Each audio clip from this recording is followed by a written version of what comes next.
Leaders और workers मिलकर Rajendra Nagar police station में सुब्रमण्यम स्वामी जो बीजेपी के मेंबर ऑफ पार्लियामेंट है, राज्यसभा है, उनके अगेंस्ट कंप्लेंट दिए क्योंकि उन्होंने राहुल जी की इमेज को डिफेंड करने की कोशिश की।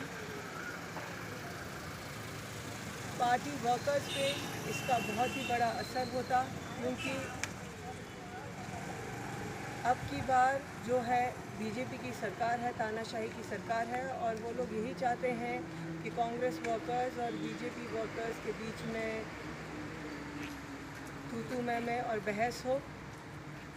राहुल गांधी की इमेज को डिफेमेशन करने की कोशिश की है,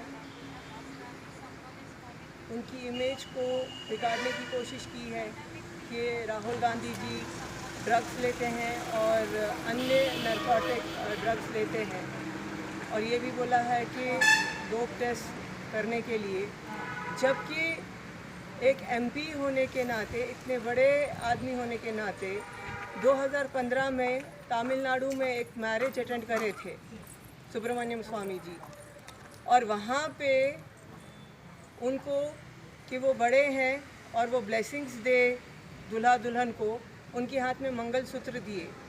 वो आदमी को इतनी भी समझ नहीं है, इतनी भी अकल नहीं है कि वो मंगलसूत्र उनको दूल्हे को देना था, लेकिन वो दोबारा शादी करने चले थे, डायरेक्ट ही मंगलसूत्र जो है दुल्हन के गले में पहनाने जा रहे थे। तो ऐसे आदमी की स्टेटमेंट क्या वाजिया रखती है, क्या मीनिंग रखती है? जिस आदमी को समझ नहीं है, बूझ नहीं है कि उसको किस वक्त क्या करना है, तो उस आदमी की राहुल गांधी के ऊपर ये तोहमत लगाना बेफैज़ है, और हम कड़ी निंदा करते हैं इसके बारे में, और हमें पूरी उम्मीद है कि उनके ऊपर जो है FIR बुक की जाएगी। शुक्रिया।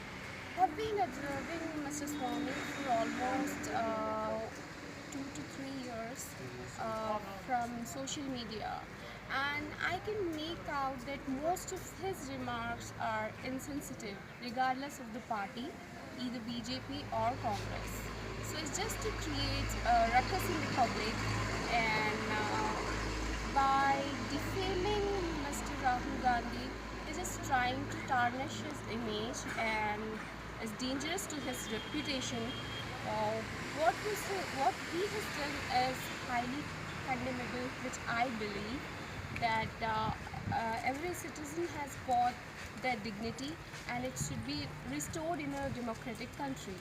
So what I say, as an elder, I respect him. See, any politician, I respect them, but however, the language which is being used and the way it's being said that he's a cocaine addict is not acceptable at all.